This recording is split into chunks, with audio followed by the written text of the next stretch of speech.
partir de este momento, los invitamos a formar parte de esta mesa donde se componen y descomponen los problemas del país. RCR presenta Buen Provecho.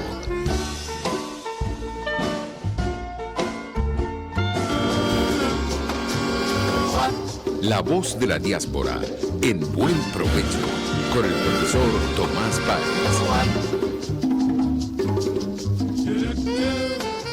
Buenas tardes, querida audiencia global. Hoy, como todos los lunes, desde hace 7 años, conectando a la diáspora, conectando las reflexiones sobre la diáspora, conectando a las organizaciones de la diáspora en todo el mundo, la nueva geografía de Venezuela. Lo hacemos, este programa pionero, lo hacemos en la emisora pionera de la radiodifusión venezolana, rcr750.com, Radio Caracas Radio, emisora pionera de Venezuela, la emisora que se ve. En la dirección general de la estación se encuentra Jaime Nestares, en la gerencia de producción Catherine Manzano, en la producción Génesis Rodríguez, en los controles Gregorio González y en la conducción este servidor Tomás Páez. Antes de presentar a nuestros distinguidos invitados, 4 comentarios. En primer lugar, el preocupante tema del Esequibo, lo que acaba de producir, el material que acaba de producir la Academia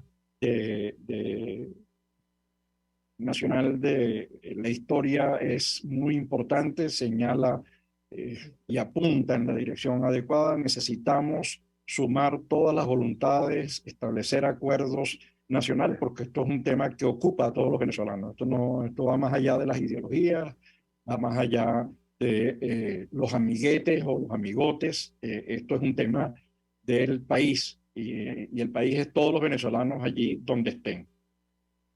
La otra cosa preocupante es esta trama de la corrupción. Cada vez que uno va viendo la información, lo que está saliendo, uno se asombra, uno queda perplejo frente al volumen y los datos y las asociaciones con aquel, con el otro. Y estamos hablando de yo no sé cuántas decenas de personas que han sido visitadas por la fiscalía, no sé cuáles son los cuerpos, pero en todo caso, bueno, la trama de corrupción de verdad que escandaliza, y además escandaliza en un momento en el que hay una pobreza creciente. ¿Sí? Los recursos que se están robando no son cualquiera, son los recursos de los venezolanos, son los recursos de los derechos venezolanos a la educación, al transporte, a la salud.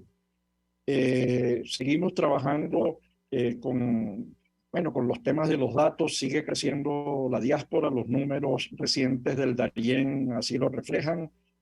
Hay una recomposición global de la migración venezolana, pero los números ya apuntan a ser superiores a los 8 millones de ciudadanos, la diáspora.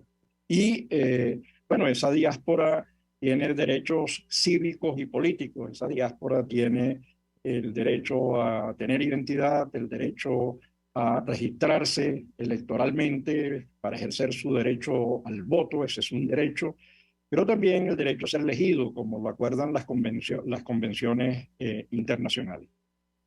Sobre estos temas vamos a estar hablando, sobre el tema de la diáspora y las distintas visiones acerca de ella. Vamos a estar hablando a propósito de un libro que acaba de salir publicado. Habíamos hablado en algún momento, habíamos entrevistado a las 2 organizaciones que lideraron esta iniciativa, pero ahorita vamos a contar con autores y editores de esta iniciativa. Es un libro que acaba de salir, que está corriendo en las redes, que está corriendo además con mucha fuerza. Habíamos pensado en invitar a otro de los coordinadores, pero no pudo. Su nombre es Carlos Pon, se disculpó, no pudo acompañarnos porque coincidía con otras actividades, pero nos acompaña otro de los editores y nos acompañan 2 autores del libro con sesudos capítulos sobre el tema migratorio. Por un lado está Omar Astorga. Omar es profesor titular de la Universidad Central de Venezuela, es doctor es filósofo y doctor en filosofía, ha sido director de posgrado tanto en la facultad como en el núcleo central de la universidad y ha sido autor o es autor de libros digamos, son interminables la cantidad de artículos y libros que ha publicado. El otro distinguido invitado es Gabriel Morales Ordosgoiti. Si les suena algo así como apellido vasco, no se preocupen, parece que no es pura coincidencia.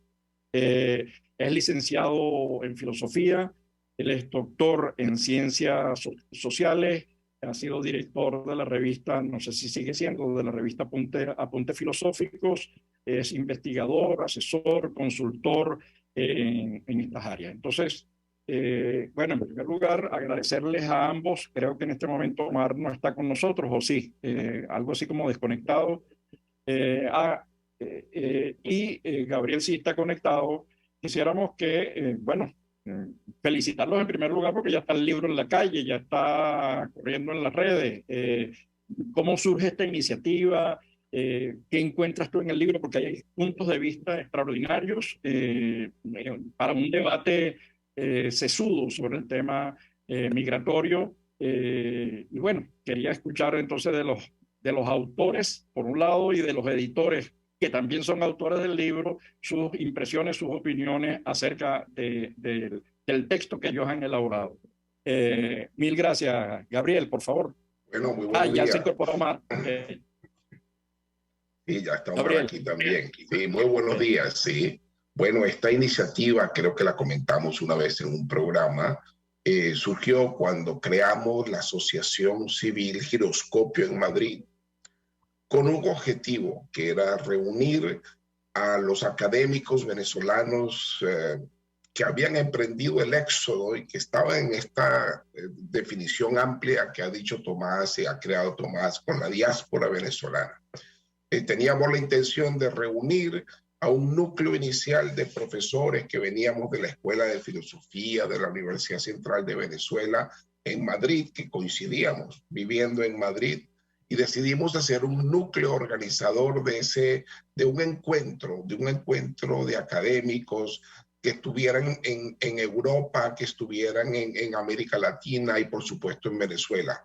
Y nuestro primer acuerdo fue organizar un evento para dar cuenta del fenómeno que está ocurriendo en nuestro país, del cual éramos actores, ¿está bien? Que éramos la migración. Entonces decidimos hacer un evento que se llama La Migración desde el punto de vista o la perspectiva de los venezolanos. Ese fue el nacimiento original de esta iniciativa que nos llevó unos cuantos meses organizar. Contamos con el apoyo entusiasta de 12 participantes, entre los cuales está Tomás, que hizo cerró el ciclo pues, del proceso migratorio, pues del análisis del proceso migratorio venezolano. Bueno, y ahora lo hemos culminado ese periodo con una obra importante que nos ayuda a organizar tanto el evento como el impulso Giroscopio Se Dice Libertad, con Rocío Guijarro a la cabeza, y hoy tenemos ese libro que acaba de mencionar Tomás. Omar, tú eres uno de los editores del libro, digamos, te tocó revisar, te tocó ajustar. Ya Gabriel nos comentó algo. Yo quisiera que tú agregaras, pero además te preguntaría, ¿qué esperan ustedes lograr con este libro? ¿Qué esperan lograr con este libro? ¿Cuál es el propósito? Además de poder reflejar los puntos de vista, ¿a qué audiencias pretenden llegar? ¿Qué pretenden mostrar? Si pretenden algo, por supuesto. Sí, gracias Tomás por la invitación. De verdad que es una oportunidad para conversar un poco sobre este texto que de verdad nos contenta mucho. Nos sentimos muy orgullosos de que se haya publicado con el apoyo de Se Dice.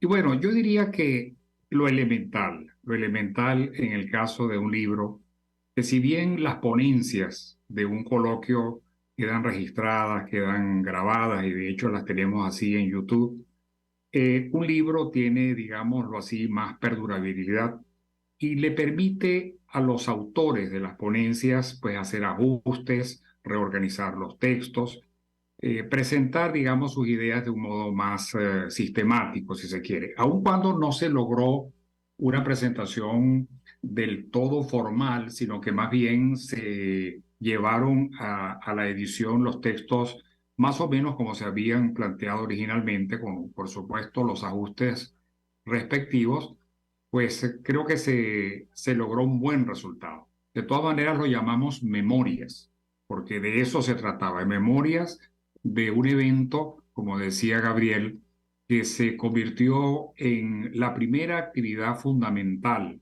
de giroscopio en su momento inicial, en su momento organizativo inicial. Ok, a ver, a mí me quedan, yo revisé los materiales cuando me tocó hacer la presentación del libro, pero ahí hay unos ejes temáticos interesantísimos. Está que además para el debate son fundamentales. Está el tema de la libertad, está el tema, ¿tiene sentido seguir hablando de Estado-Nación frente a la nueva realidad migratoria?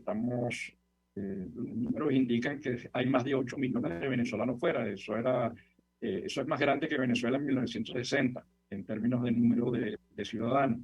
Entonces, ¿tiene sentido hablar de los Estados-Nación o del Estado-Nación? ¿Tiene sentido y cómo se conectan esas organizaciones que tienen vocación transnacional, que envían alimentos, que envían medicinas, que envían remesas, que hacen proyectos educativos, que investigan, que asesoran en el tema ambiental, que se conectan a través de los temas de salud, salud mental, etcétera, etcétera? ¿Tiene sentido eso? Y eso además vinculado con un tema, Omar, y arranco contigo, con el tema que tú trabajas, que es el de ciudadanía. Y ciudadanía Sí, y ciberciudadanía. ¿Cómo ven ustedes ese tema y cómo quedó ese tema dentro del texto? Porque hay posturas diversas dentro del texto, ¿no? sí, el concepto de ciudadanía, como bien sabe la audiencia, tú lo sabes, lo sabemos, es un concepto fundamental dentro del pensamiento político moderno, surgió básicamente en el siglo XVIII, se ha mantenido hasta hoy, pero se ha mantenido con momentos, digámoslo así, de crisis, de deterioro, de amenazas a su solidez, porque los estados-nación pues han venido siendo superados por diversas fuerzas, diversas corrientes, por las multinacionales, por la coalición de estados que tienden a ser hegemónicos, etcétera. De tal modo que ya desde el siglo XX se viene hablando de un modo muy frecuente de la globalización, de la mundialización, que hace que la figura del ciudadano, si bien siga teniendo fuerza dentro de cada país, dentro de cada nación, también tiene lugar cuando se piensa a un individuo que está dentro de un espacio que va más allá de lo estatal. Esto se puede pensar en abstracto, pero tenemos un hecho muy concreto que permite comprobarlo, que es el fenómeno de la migración. Es decir, el caso no solamente de Venezuela, sino de muchos países, valga señalar Siria, pero yo diría que Venezuela es uno de los más significativos, no solamente porque nosotros seamos venezolanos, sino por la magnitud, por el hecho de que haya sido un fenómeno masivo. Es una migración masiva que se ha extendido por toda América Latina, que se ha extendido por Estados Unidos, por Europa, y que entonces le plantea al concepto antiguo de ciudadanía un desafío, es decir, ¿qué tipo de ciudadanos somos? ¿Qué tipo de ciudadanos son los que están en otros países que se consideran venezolanos, que pueden ser o no ser aceptados, pero que sin embargo tienen una experiencia totalmente distinta al que nace en un país y se queda en un país? Entonces, para decirlo de una manera breve, la experiencia de la migración interpela el concepto de ciudadanía a la luz de la globalización, por supuesto, y a la luz de esta experiencia que han tenido muchos venezolanos en América del Sur, sobre todo una experiencia muy fuerte, una experiencia muy difícil y que lleva a pensar a algunos en el concepto de ciudadanía mundial. Esto es apenas una idea, una teoría, pero que no deja de tener sentido por el hecho de que ciudadano es aquel que se concibe como el que tiene derechos, tiene dignidad, y eso debe ser respetado independientemente de las fronteras. De modo que a mí me parece que es una tesis ciertamente problemática, difícil, pero que tiene sentido considerarla. Gabriel, ¿tú qué tienes que decirnos sobre estos temas? Ciudadanía, Estado-Nación. Tú además has trabajado lo que ha sido la migración española a Venezuela, es decir, que has tenido y has visto también el tema del retorno, ¿no? Uno, citando a Annalisa Xenian, habla de circulación del capital humano, ¿no? Es decir, parte importante del desarrollo de Galicia o Canarias y de algunas otras regiones españolas tiene que ver con los recursos que enviaron desde el momento en el que llegaron a Venezuela, digo a otros países también, pero a Venezuela. Esto nos coloca en otro terreno. Circulación es distinto, geografía es distinta. Estoy pensando en lo que dicen el gobierno canario o la sociedad canaria, que es Venezuela es la 8ª isla, ahora es la 9ª. Pero, Gabriel. Sí, en efecto, tal como tú lo dices, Tomás, ha ocurrido un fenómeno que lo vivimos nosotros, digamos, en su inicio, cuando tuvimos esa gran receptividad a la inmigración europea, en primer lugar. Y luego tuvimos esa gran inmigración latinoamericana en los años 70. Es decir, desde los años 40 empezamos a recibir europeos continuamente, ininterrumpidamente, fundamentalmente de España, Italia y Portugal, pero también empezamos a recibir durante muchos años a otros latinoamericanos que se acercaban también a nuestro país, pero también empezamos a recibir de otros países europeos, ¿sí? Aislados, más pequeños los grupos. Bueno, fíjate que el fenómeno que se nos da ahora, que la primera oleada de emigración, digamos, de ese éxodo que conforma la diáspora, es de aquellos ciudadanos que los denominamos biculturales, binacionales con doble o triple nacionalidad, que son los que tenían un lugar legal donde llegar, ¿sí? Como distinta a la migración a Estados Unidos, que era más difícil, ¿sabes? Pero si tenías ya una nacionalidad norteamericana, te ibas para allá. Muchos españoles, hijos de españoles o nietos, bisnietos, se fueron a Estados Unidos porque ya tenían la nacionalidad europea, pero después empezaron a venirse para España, por ejemplo, buscando un lugar como mucho más amable culturalmente, mucho más cercano culturalmente. Entonces se da ese doble fenómeno. Aquellos que se transformaron en los venezolanos con doble nacionalidad, doble cultura, con formación multiétnica, entonces emigraron primero y abrieron las partes y el camino. Fue cuando cada venezolano empezó a decir, ¿a quién, qué familiar tienes tú, de qué nacionalidad, que tengo un pasaporte? Entonces en el año 2010 aprovecharon la ley de memoria histórica que otorgaba la nacionalidad a los nietos, a los hijos y a los nietos de lo que llamaron las víctimas de la guerra civil. Aquellos que llegaron incluso perdieron la nacionalidad. Nosotros contribuimos incluso a ayudar a buscar esa nacionalidad y en Venezuela cuando hicimos este estudio, porque muchos ni sabían, además no querían ni siquiera conocer más de España, sino que se dejaron la nacionalidad. Otros fueron obligados en los años 40 a perderla. Sí, a perderla, si se hacían venezolanos, perdían la española.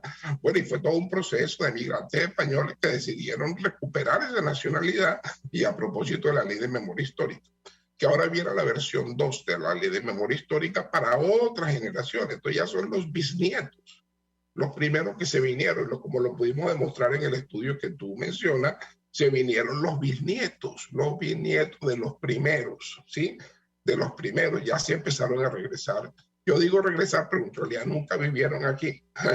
Eran venezolanos con múltiples nacionalidades, o 3 nacionalidades o 2, que se vinieron. Pero ahora llegó también una oleada de inmigrantes venezolanos que no tienen eso, no lograron encontrar un pariente español, pero vinieron a hacer, como hicieron los originarios españoles en Venezuela, los italianos, vinieron a buscar la oportunidad. Y España, por ejemplo, ha dado la oportunidad, como han pasado en muchos lugares de América Latina, para que se queden.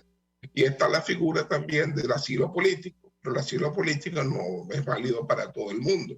Y a quienes se les niega el asilo político se volvieron de en un asilo humanitario, porque esto ha sido una migración forzosa, ¿sí? Una migración forzosa.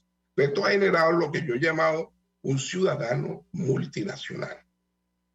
Es decir, ¿cuál es la ciudadanía nuestra ahora? Porque muchos ya se han hecho españoles o se han hecho italianos, ¿sí? Hay un fenómeno que mencionamos una vez, creo que lo mencionamos, es que los hijos de aquellos que venían de esos apellidos que nosotros conocemos en Venezuela, aquellos que tenían apellidos de países de Europa del Este, ¿sí?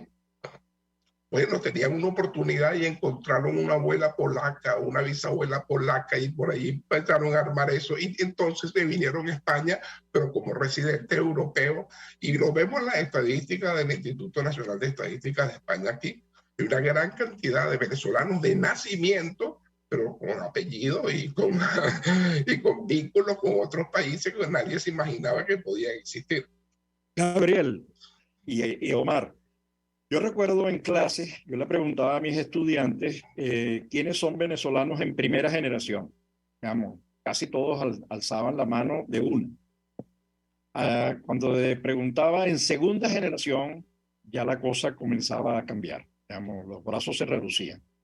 Pero además cuando preguntaba en tercera generación, bueno, ya la cosa era... Así que me pasaba lo mismo cuando hacía otra pregunta, que es, ¿quiénes conocen San Fernando de Apure y quiénes conocen Disney? Entonces, la mayoría conocía Disney y pocos conocían San Fernando de Apure. ¿Qué estoy pensando con este argumento? Una persona que participa en el libro, estábamos en Colombia y yo le digo, oye, ¿cómo te sientes ahora como migrante aquí en Colombia? ¿Cómo estás tú? Y entonces me dice, Tomás, yo nací en Colombia. Primera sorpresa, ¿no? Segunda sorpresa, yo venía todas las vacaciones, toda la época de vacaciones, yo venía a estar con mis primos. Entonces, para mí, venir a Colombia es dejarme caer, digamos, es estar en un sitio que no me es ajeno.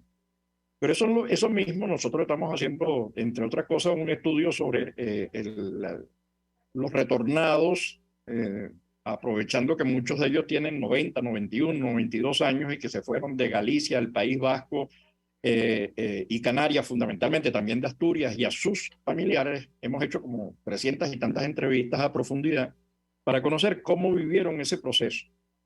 Y una de las cosas que uno constata es que esto es circulación, esto no es un dentro y un afuera, no existe.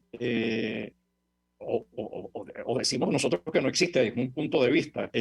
Existe un continuo, unos vínculos que se mantienen, que en algún momento a lo mejor viajabas al principio cada 4 años, después cada 2, ¿no? Hasta, o enviabas las remesas para recuperar la vivienda o hacer una inversión en algún desarrollo inmobiliario, etcétera. Y nosotros sentimos que esto es más o menos lo que está ocurriendo. Y 2 cositas para no encadenarme. Acaba de salir una información de Galicia en Venezuela, el gobierno gallego, bueno, llamando a la gente, llamando a los venezolanos de origen gallego a la tierra, vengan para acá que aquí son bien recibidos. Y lo vinculo con los datos. La sociedad europea y norteamericana tiene una baja tasa de crecimiento en términos de natalidad y necesita mucha mano de obra, necesita mucho capital humano. ¿Cómo ven ustedes eso y qué reflexión hacen en relación a estos temas que hemos estado hablando, que también están presentes en el libro? Omar. Bueno, yo creo que hay múltiples experiencias, digamos que dependen en buena medida del país receptor. Por ejemplo, la experiencia colombiana yo diría que ha sido fundamental. Entre otras razones, porque Venezuela desde la segunda mitad del siglo XX estaba llena de colombianos, vamos a decirlo así. Tiene una población colombiana muy alta, de modo tal que cuando los colombianos empezaron a migrar, los colombianos en Venezuela empezaron a migrar hacia Colombia, bueno, eran vistos como unos extraños en principio, y tenemos testimonios muy concretos de eso, ¿no?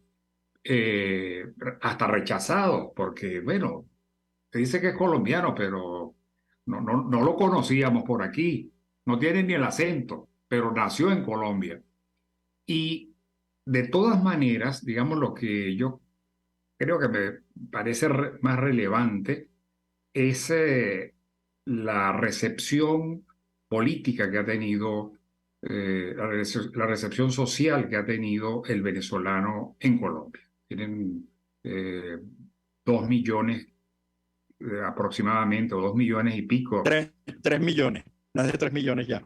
Va en 3 millones. Y los colombianos creo que han sido de verdad hermanos, lo han demostrado. Además que existen tantos vínculos, digamos, de esto que un profesor nuestro ha llamado las relaciones binacionales, biculturales que se han puesto de relieve allí. Pero yo quisiera llamar también la atención, por ejemplo, sobre el caso de México, porque yo creo que hay que señalar lo bueno y hay que señalar también lo difícil, lo duro, ¿no? El caso de México, México que tenía una fama de ser el país receptor de migrantes, sobre todo tuvo la experiencia de recibir a los migrantes españoles de la guerra civil y también de América del Sur. México en esta oportunidad ha dado uno de los peores ejemplos, Déjalo allí, Omar, para que al retorno, en nuestro segundo segmento, para no cortarte el desarrollo de la idea, comienzas con México en el siguiente segmento. Así que, por favor, desconéctense y se vuelven a conectar al mismo link de manera inmediata mientras vamos en la emisora publicidad.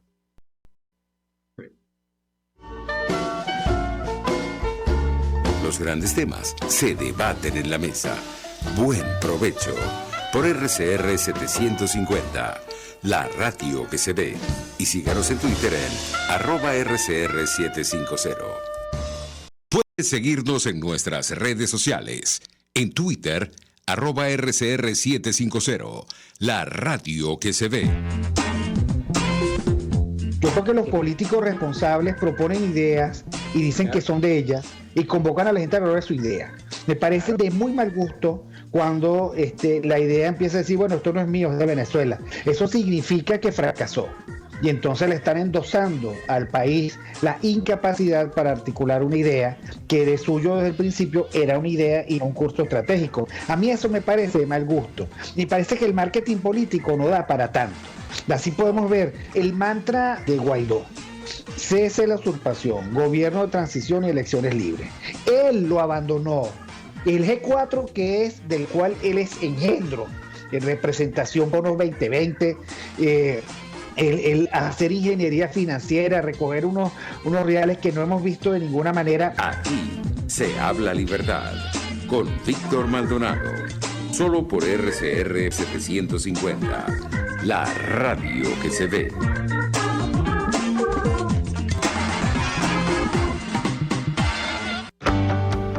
Cuando hablamos de Honda, hablamos de Distasi Motors, el concesionario Honda que pica adelante en precios, condiciones y servicio.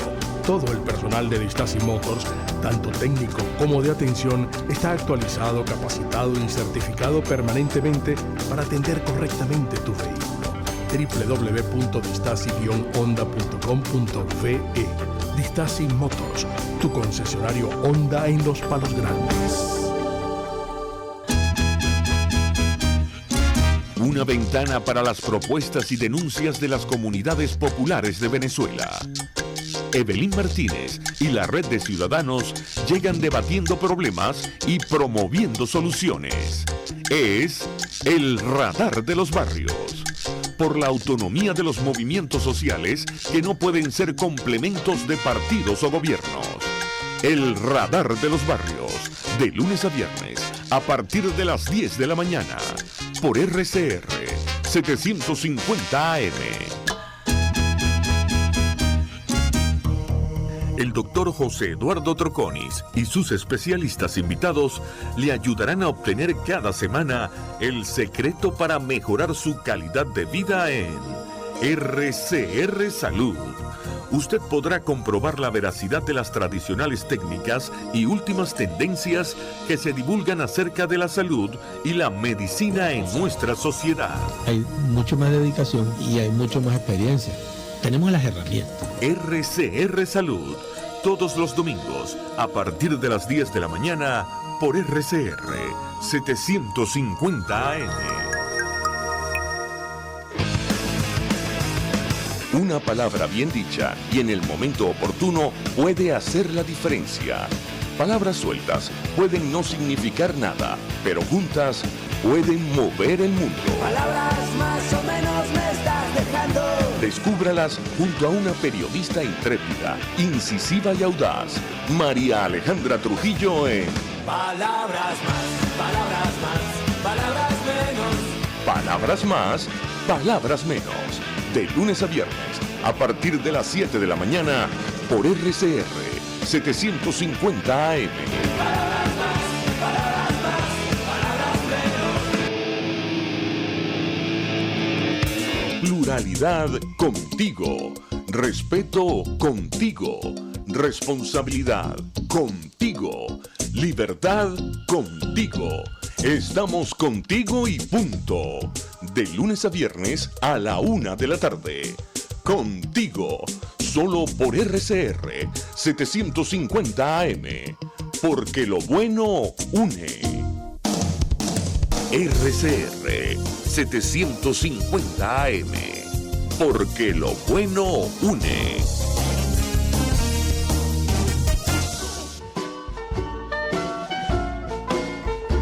Análisis, opinión, entretenimiento y mucho más. Escuchas Buen Provecho por RCR 750, la radio que se ve. Ya en nuestro segundo segmento del programa La Voz de la Diáspora en Buen Provecho, con dos distinguidos invitados, el profesor Omar Astorga, uno de los coordinadores de la edición del libro del que hemos hablado el día de hoy, las perspectivas y las distintas miradas de la diáspora venezolana. Es profesor titular en la UCB, es doctor en filosofía, ha sido coordinador central de posgrados de la UCB, autor de libros y artículos. Y también nos acompaña Gabriel Morales Ordosgoiti. Ese apellido es complicado. Él es filósofo, doctor en ciencias sociales, también profesor de la UCB, investigador, consultor, etcétera, etcétera. Tienen unos extensos currículum que hablan bien del trabajo que han desarrollado. Habíamos quedado con Omar hablando del tema comparativo. Colombia como ejemplo de gestión de diáspora, de gobernanza de la diáspora, y lo cortamos en el momento en que comenzó a hablar de México, que no es exactamente el mejor ejemplo. Omar, por favor. Sí, cómo no. Yo creo que México, bueno, se ha visto atrapado en la experiencia que los propios mexicanos han tenido como migrantes hacia Estados Unidos. Ha sido muy dura, ha sido una historia de muchos años, y les llegó la migración centroamericana y más reciente la amplia migración venezolana. ¿Cómo ha sido tratada esa migración?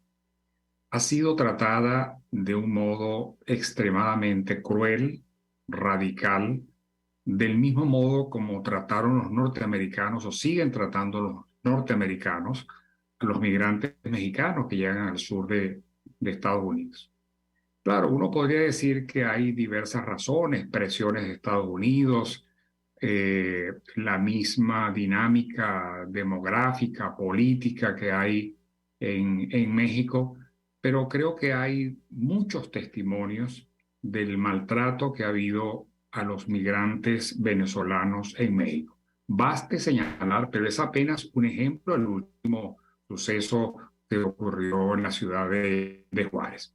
Entonces, Lo que me gustaría es señalar dos ejemplos de distinto tratamiento de la diáspora, como tú dices, Tomás. Bueno, el caso de España, el caso de España ha sido, yo creo que emblemático en cuanto a la receptividad que han tenido los venezolanos, sobre todo por la afiliación hispana, pero aparte de eso, por el idioma, por muchas cosas que han tenido los venezolanos la suerte de ser bien recibidos en distintas y en distintas localidades.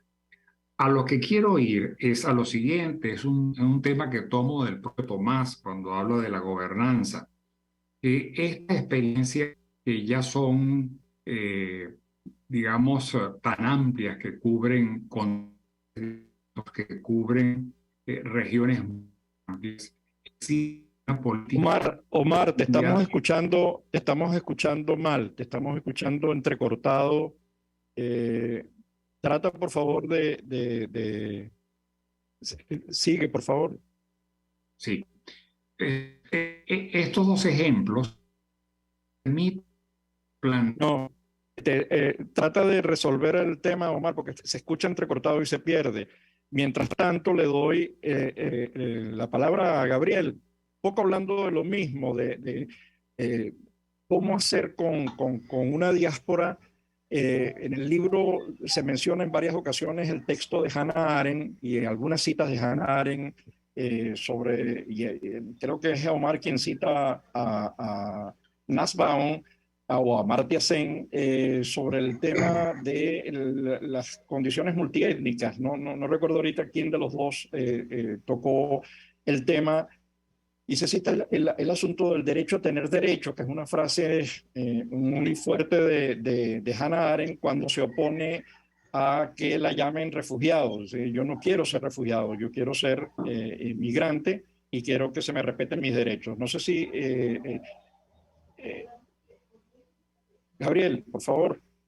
Sí, yo quería aclarar también que desde el punto de vista de las ciencias sociales podemos ver la opinión que se llama ETI y EMIC, es decir, de los que analizan y estudian el caso siendo participantes de dicha comunidad o las que los ven desde afuera como extraños a esa comunidad. Nosotros hemos podido lograr ahora que ambas visiones las podamos encontrar en los venezolanos, porque muchos que no hemos sido originados en otro país y tenemos otra nacionalidad, también tenemos una perspectiva, pero somos partícipes también de ella, porque ahora somos familia de españoles y de colombianos o de chilenos, ¿sí? Porque hemos tenido hijos o nietos, ¿sí? Ahora tenemos una perspectiva mucho mayor, pero eso nos da entonces también no solo la biculturalidad, sino que nos da una visión de ciudadanía muchísimo más amplia, porque exigimos derechos en el país donde llegamos y el país también que hemos dejado, que no queremos perder nuestros derechos, porque seguimos ejerciendo nuestro derecho de ciudadanía y cumpliendo con las obligaciones. Es decir, en esta gran migración venezolana, el venezolano se mantiene siendo ciudadano venezolano. Nosotros participamos de las actividades diarias y regulares que dejamos en Venezuela y las nuevas que hemos creado. Pero hemos incorporado también a otros, ¿sí? A otros que son de los otros países que participan. El caso de Giroscopio está en la claridad, es decir, nosotros tenemos ya participación española y apoyo de los académicos para generar los debates en los temas que desarrollamos, ¿sí? Como hicimos en el coloquio sobre la libertad, que fue nuestro segundo gran evento, y ahora con el proyecto que tenemos de generar una nueva investigación sobre derecho de ciudadanía y sobre ciudadanía en general. Y ya contamos con la participación pues, de muchos académicos españoles y de otros lugares, pero también de los de la diáspora nuestra que ya están en universidades y están ya enraizados en las universidades en los países que los ha acogido. Entonces esto nos da una condición distinta, y si somos cerca de 8 millones ya. Claro, Gabriel, Omar, ¿tú crees que ya resolviste el tema? Yo creo que sí, con los audífonos. No sé si me escuchan mejor. Perfecto, Sí. mejor, mucho mejor. Ok. Quería rematar la idea las diversas experiencias, porque tampoco es que se trata de negro y blanco, hay todos los matices, porque no solamente depende de un país en términos globales, sino que depende de un lugar específico, de ciudades que son menos o más receptivas a los migrantes. Pero lo que indica esto es que se hace necesaria una política, por decirlo así, de carácter internacional sobre los migrantes, que está establecida, al menos en el papel, en documentos internacionales que vienen de la ONU y que hablan de la ciudadanía mundial, que hablan de la migración, que hablan de la migración como un fenómeno histórico, aunque ahorita lo estamos viendo como un fenómeno, bueno, catastrófico, pero que sabemos que tiene o forma parte de la historia de la humanidad. Y sin embargo, creo que los organismos internacionales no han llegado a una posición coherente desde el punto de vista político, desde el punto de vista de las ideas, desde el punto de vista de la organización que se le puede dar a esto, para que los migrantes no pasen estas situaciones tan complicadas que muchos han tenido en diversos países. Porque vamos a decirlo para cerrar de esta manera, los venezolanos y otros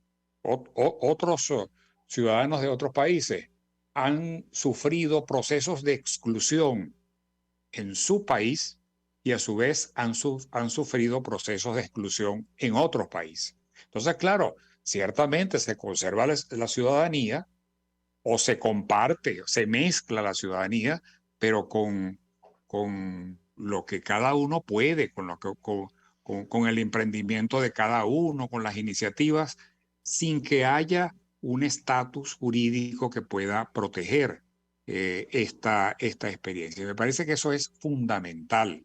E insisto, esta es una idea que la tomo concretamente de lo que ha señalado en otro momento el propio Tomás. Gracias, Omar. Ahorita acaba Gabriel de abordar el tema de la ciudadanía. Hay una institución en Estados Unidos que está trabajando, bueno, creo que es global también, digamos, además con filósofos también de la Escuela de Filosofía de la Central. Participan en el Centro de Estudios de Democracia y Ciudadanía. Yo creo que sería interesante que conectaran para ampliar. Pero a lo que voy, yo creo que esa ciudadanía, y tomando el ejemplo de México, esa ciudadanía que se ha ido de Venezuela, para el gobierno venezolano no existe. Digamos, no existen datos oficiales. Tan no existe que no existen estadísticas. Digamos, esa es una forma de decir no existe. Ahora, eso es tan malo como aquello que acaba de provocar en México, ese evento que tú señalabas, Omar, de la quema, donde fallecieron varias decenas de ciudadanos del mundo, ¿no? Entre ellos unos cuantos venezolanos, que es terrible. Eso lo denunciamos, nos parece atroz. Y ha ocurrido en otros, ha habido manifestaciones, pero esa manifestación de no tener ni siquiera estadísticas es preocupante.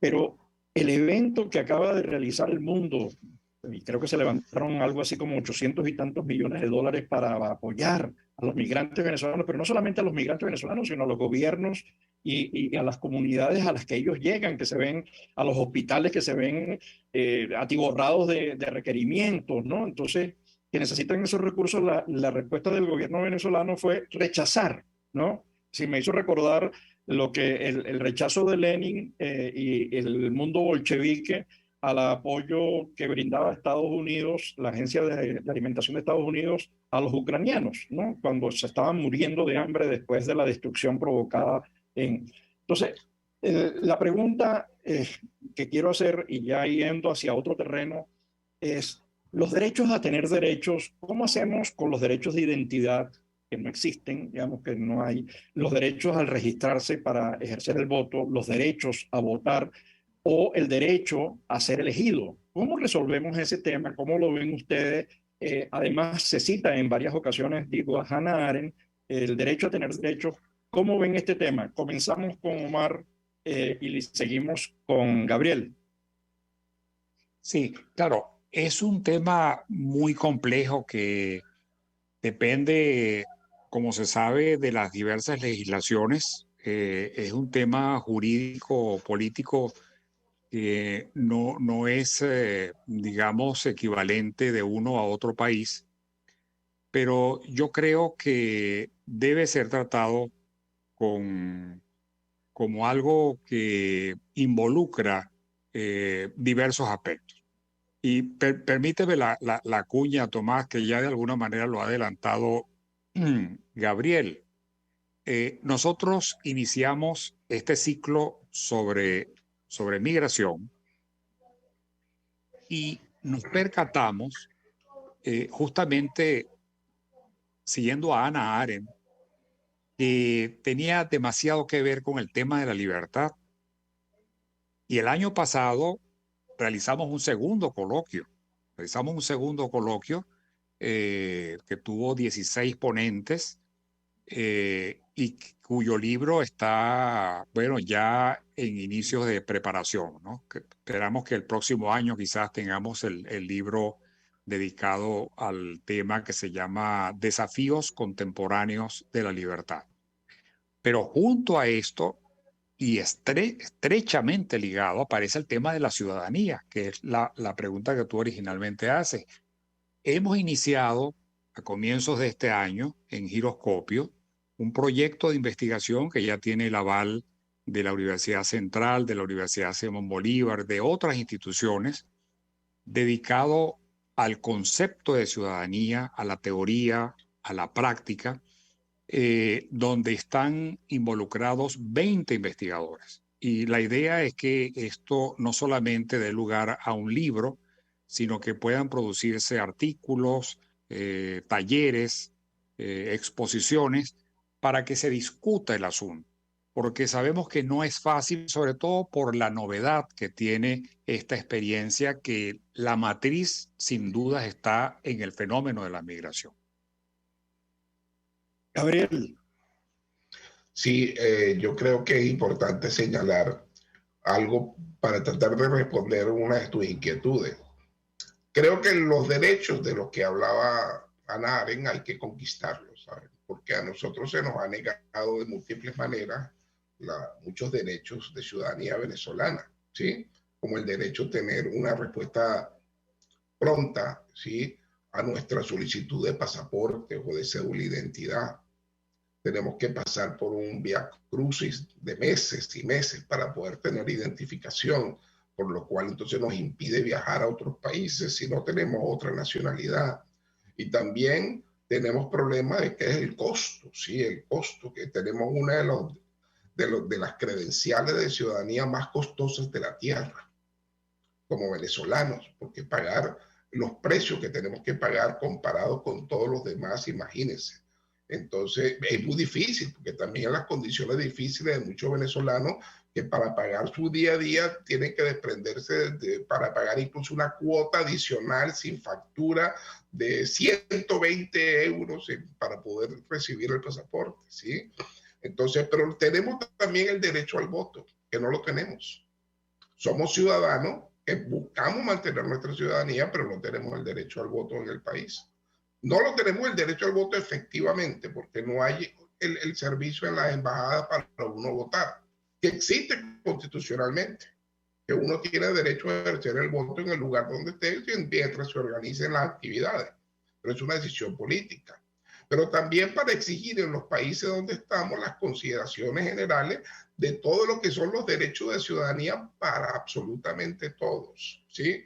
Pero eso es una pelea constante donde ya tenemos muchísimos abogados venezolanos que están trabajando ya legalmente en cada uno de esos países y ejercen también esa representación para poder ejercer los derechos en cada uno de los derechos, el derecho a tener el trabajo, el derecho a tener una vivienda, el derecho a tener ayudas, es decir, una gran cantidad de actividades, pero eso no hay otra, sino como dijo Hannah Arendt, ¿no? Necesitamos el derecho a tener derecho, y eso no se hace sino con la organización, con la presentación de nuestra fuerza, de permanencia, que es la única que lo conquista, ¿sí? Y claro, hasta ahora siempre ha sido que el venezolano se organizó.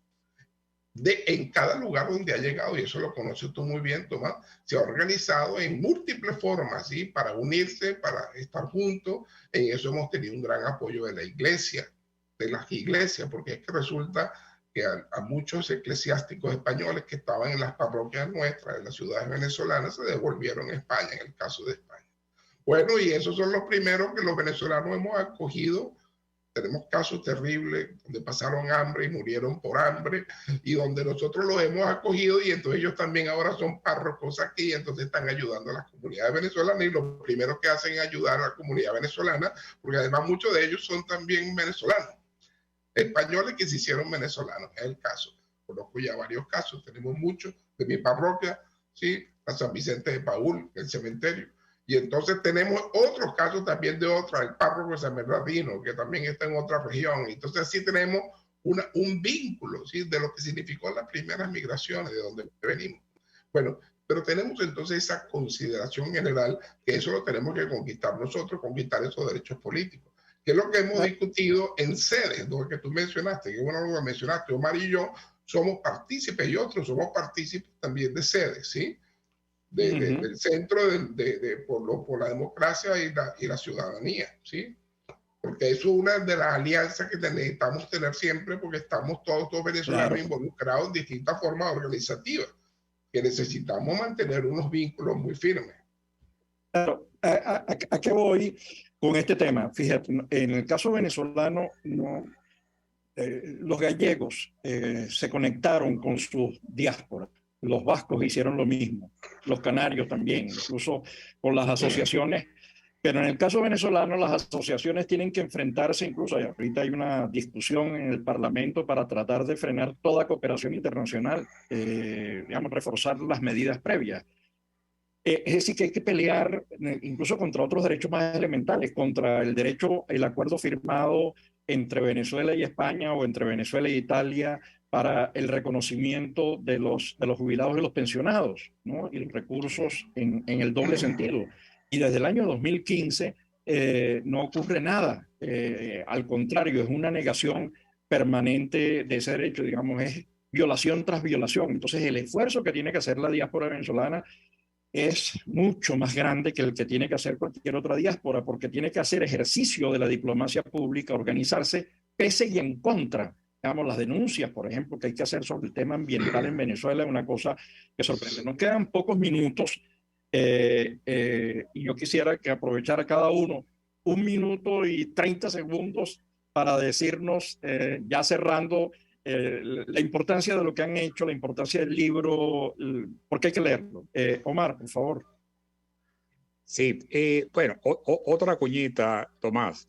Sabes que hemos citado a Hannah Arendt, y Hannah Arendt nos sirvió de fuente para iniciar un seminario el año pasado que se llama Pensar lo que hacemos, un seminario permanente que ya habíamos de alguna manera desarrollado en Venezuela, en el Centro Comercial Los Chaguaramos, pero que ahora con el formato del Zoom nos ha permitido invitar a profesores muy distinguidos de varios países de América Latina, de Europa, bajo la idea de que la experiencia de la investigación, de la difusión, tiene que ver con la reflexión sobre lo que se está haciendo, de lo que se ha vivido, y eso nos ha dado un resultado de verdad maravilloso, maravilloso.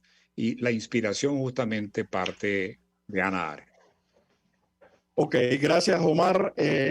Gabriel, por favor, nos queda 1 minuto y medio. Sí, yo dije una vez que era difícil vivir en Venezuela, ¿sí? Porque teníamos un Estado muy débil que no garantizaba muchos derechos, pero por su debilidad. Pero después tuvimos que sobrevivir a pesar del Estado. Pero después tuvimos que sobrevivir contra el Estado. Y también hemos tenido que mantener la ciudadanía fuera del Estado. Es decir, nosotros hemos tenido una relación con el Estado bastante compleja, de vivir contra él para poder sobrevivir, hacerle las vueltas para poder nosotros seguir siendo venezolanos en ese contexto. Por ejemplo, las estadísticas de los otros países son los que dan cuenta de nuestra existencia. Claro. nuestra presencia y nuestra participación, como en estos eventos donde analizamos nuestra propia situación, donde podemos hablar de los números, de todo el control que, por ejemplo, que tú mantienes con el movimiento de diáspora venezolana para mantener hasta cuántas personas están y mover también los hilos para que las Naciones Unidas lleve el conteo, las organizaciones como ACNUR, por ejemplo, etcétera, ¿no? Entonces nosotros mantenemos las estadísticas, nosotros no nos pueden negar que existimos, ¿sí? Porque estamos ya presentes en muchos lugares y en los países lo reconocen. Es una existencia real, evidente, que no se puede negar. Entonces es una gran contribución nuestra. Y los vínculos se hacen más fluidos, más fluidos. Por eso el miedo de que no, que la gente no retorna, que la gente no, yo creo que estamos en constante, permanente contacto. Perfecto. La gente circula, las ideas circulan. Frenar la migración es frenar las ideas. Yo creo que además, lo que ustedes han venido haciendo, ese texto es testimonio, es oportunidad, es conocimiento, es enfoque, es debate para reconstruir Venezuela desde donde se esté.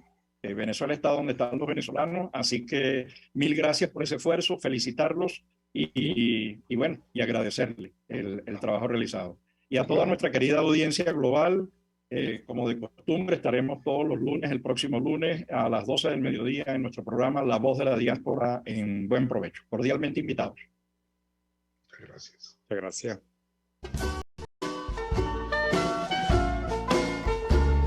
RCR presentó Buen Provecho.